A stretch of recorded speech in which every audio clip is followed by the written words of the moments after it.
Yeah. The goal is to go and win the British title in the junior bodybuilding class. I'm not going to mess about. I'm going to tell you exactly what I want, exactly what I'm going to get, and I'm going to show you exactly what we're going to do to get there.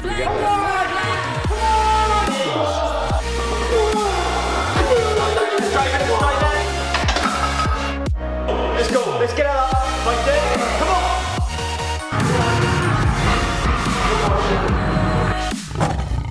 The gym's open again, so I'm not going to be able to get much talking in throughout the session. We will get bits and bobs, probably me standing outside in the rain. But yeah, we're just filming a sauna just to show off that we've got a sauna, and if you do live around the area, it's free in the membership, so you might as well come down. We've got a steam room as well. So next session, we'll do it from the steam room. We're 15 weeks out. 14 weeks, 6 days and 13 hours and 12 minutes to be exact. Yeah, it's tidy. So yeah, 15 weeks out. Today is the first time we've actually filmed the exact same session back to back. So the last time I trained chest and biceps was filmed. Every single thing is towards this goal now. We're coming to win the juniors, and I want to challenge the men as well. I don't want to just take part in the men. I want to go there to try and beat them. And it'll be episode the one previous to 16, which is 15. And today we got 16. We got Josh with us today though. Basically, he's going to be following my session mainly because I'm more important than him, because I'm on prep. Is that fair? I can't say that. I can't say that. So I'd rather be sticking to what I'm doing exactly, because I know exactly what I can progress. But one exercise is going to be changing from last week. That gym shot flat press that we did chuck in, I just can't really get on with it. So we're going to be changing that for whatever Josh reckons is suitable, because he's basically, I can't really say it, I don't know if it's copyright, but he's a muscle man himself really. But yeah, so whatever exercise he's going to be putting in for that, I'm not really sure what to do, because I've been swapping around, changing the exercises of that particular exercise, and I haven't really found one that's just perfect after the incline dumbbells. I get on really well with the incline dumbbells, Josh doesn't, so it's going to be a bit of a pain for him to do that first, but it is where it is, and he's doing it because I'm telling him to. So this week I think I'm going to be sticking with the 75s as I did last week, just because I'm in no rush to get back up to the 80s for good quality top sets. I don't think I'm quite there yet in terms of strength, so I'm going to stick with the 75s, get a cleaner set than I did last week, and hopefully get one rep up. And that's why it's going to be good for you to see the actual progression session to session, rather than normally what you see is obviously I go through the full rotation on YouTube, and you see, like, you know, 1 week you see chest, 1 week you see legs, 1 week you see shoulders, and then by the time you see chest again, I'll be 4 weeks down the line, and of course I've progressed massively by that point. But this is the type of progression you can expect to see from one session literally to the time I train it the next time. So yeah, in terms of food, again, I had a check-in last night and response from Callum. There's been no changes again, so there's no point me going through anything again. Everything's exactly the same. No increase in cardio, no increase or decrease in food. Everything's exactly the same. So it's just a case of rinse and repeat, because we've been consistently dropping for the last week pretty much a kilo, which is about around 2 pounds every single week going down.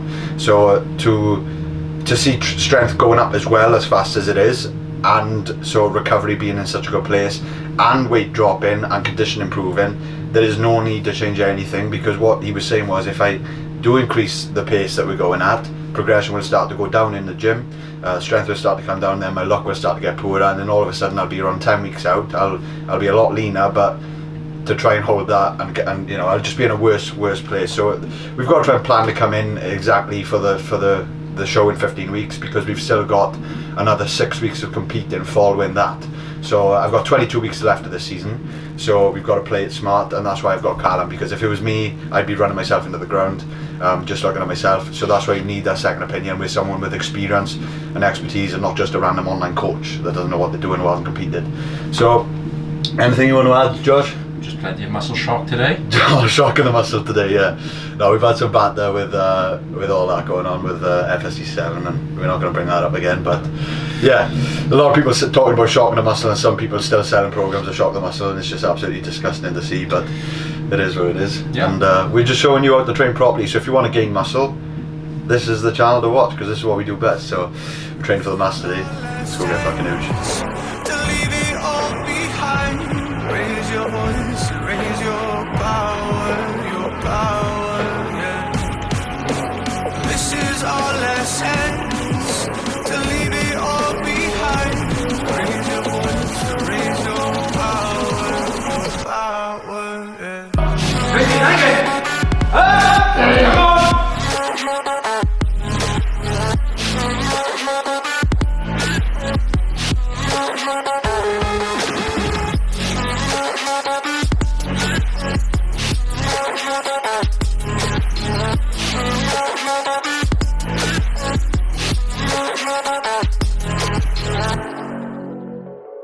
And again.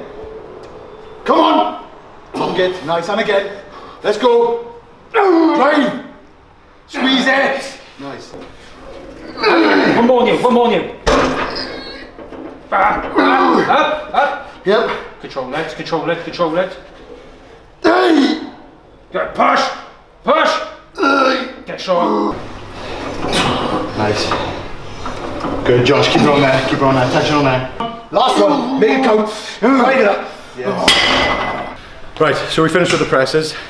I was happy with the top set on dumbbells. So I had exactly the same again. Josh said it was 8, but it was 7.5 because he did touch me a bit. But looking back and comparing the two videos, as I'm sure Sonny put up, personally I'm more happy with the eccentric on the way down, so the control was a lot better this week, even though I had the same numbers. So that's the type of progression you're going to be happy with week to week. I decided to attack it a lot more on the back off. I always tend to make up for it if I match the reps on the top set, so my strength doesn't really get better in the lower ranges. The back off usually is what progresses a lot with me, so the 60s, I've never moved the 60s like that, 21 reps. So yeah, absolutely bouncing with that. Couldn't have been better. They just felt literally, as soon as I put them up, it felt like there was nothing in my hand, and that's not even a joke. So yeah, they were flying, and now we're just gonna absolutely nail the rest of the session.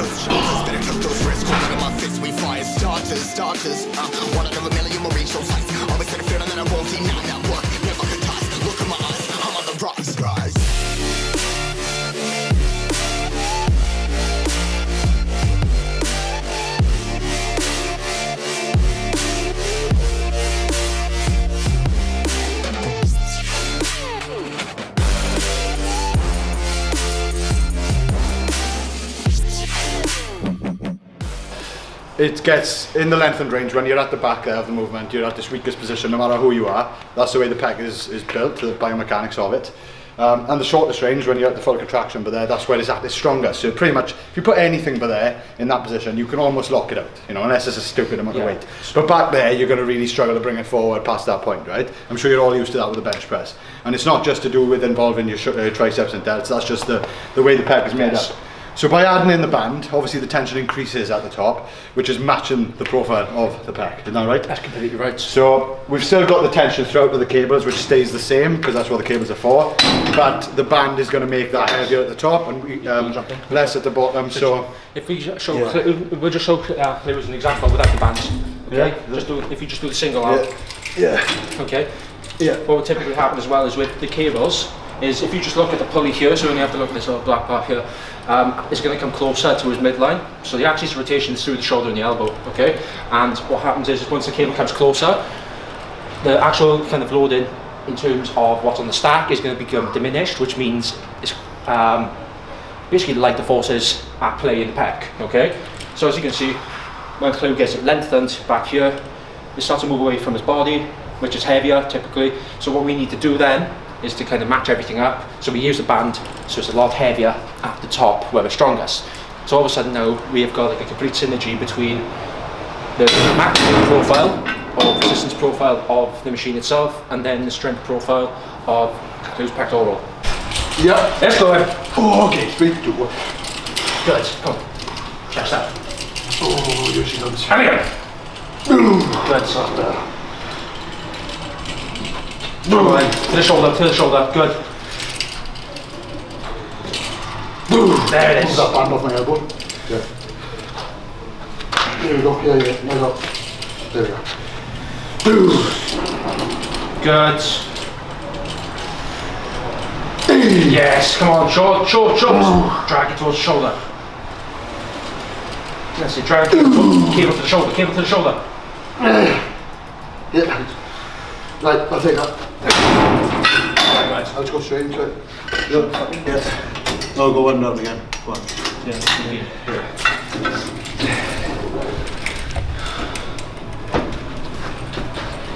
Good.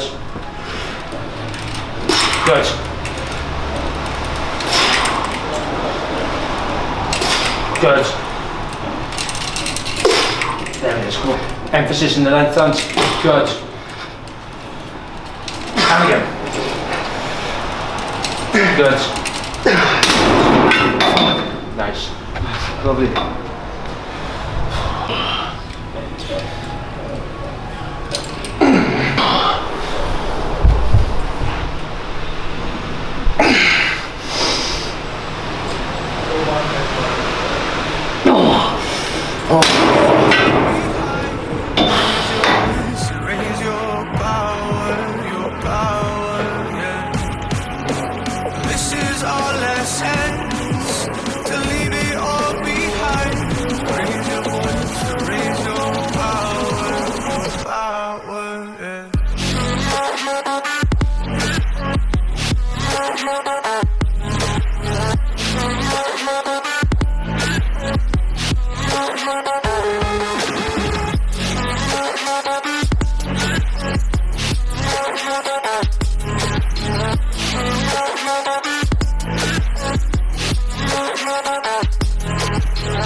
Right, that's the session done. So it's literally like deja vu now because we end up in the same place as we did last week. But a few exercises actually did get changed. I don't recommend doing this. We've had this chat before. If you can still progress exercises and they're good for you, then keep them in as long as you can. Literally months on end. Like some exercises for me have been in for the last I'd say year and a half without being changed once. So if they're good for you, stick with them. If you can progress them, stick with them. If they start stalling for like 2 or 3 weeks on end and they're not, you know, they might even still be good for you, but if they're not going anywhere, then that's when you need to change them. But anyway, some were changed today because they just weren't connecting with ourselves and they weren't the best exercise we had on offer. So we've made those changes today. Next week, we've actually got 4 new machines coming into Powerbuild Hardcore Gym. So very excited about a few of them, aren't we? Yeah, four, yeah, next week, yeah, and then we've got another, so what's 11 minus 4? 7. Sure. So yeah, we've got another 7 after that as well. So the next 4 next week, I think 2 of them will be going straight in the program for me, probably for Josh as well, a few of them I think. I don't know, we'll see. I like my muscles. High incline bicep curl? Well, it depends on. It's got to go in, isn't it? That's got it for me. Definitely for the one we did last I don't know, if you change it up it's going to shock, isn't it? So shock the muscle, yeah, we just have some new exercises, shock the muscle, but no, that's 100%. I'm looking forward to the high incline bicep curl for myself. I haven't tried the tricep extension myself yet, so that might be a winner, we don't know. And definitely the Nautilus close grip chest press, that's the exciting one. So I thought you were going to say what kid came in. It's you now, so we can say it now, loud and proud. By the time this goes up, it'll be in. So, yeah. Anyway, so make sure you subscribe. We got 15 weeks, as you can see. I was actually first time looking at myself today, happy with where we are, considering we're 15 weeks out. So we are on track now, definitely. I don't think we're ahead. I don't think we're behind. We're just on track to get what we want to get, which is basically we want to make a big statement. Like we're not coming in, like I said, to mess about. We're coming in to make a statement. We're coming in to win everything we possibly can. And yeah, it's good to have Josh with us as well today. Like, I love training with Josh because he understands even deeper than me, and I'm not blowing smoke up his ass, but he does know a lot more than me. He's going to get hard on you now, I tell you. But no, he does. He understands a lot more than me in terms of the biomechanics and the knowledge of exercise selection. So it's always great to have him because I learn a lot from him when I train with him, and it does help me because I do still have a lot of old school views on some stuff, like just because stuff feels good for me I still chuck them in, whereas sometimes I learn a few things, like chucking in the band wasn't my idea, so it is a great idea and I will definitely be doing that from now on. So yeah, I will generally be doing that. So yeah, make sure you like, comment, anything you want to see, because there's a lot more happening now behind the scenes as well, like throughout the week. Obviously if there's anything you need to know about your supplements, nutrition, anything like that, get in touch. And Josh will be on hand to help as well. Comment if you want to see Josh again, because that little clip of him explaining how it works was good. So we'll leave it there, and I'll see you next week.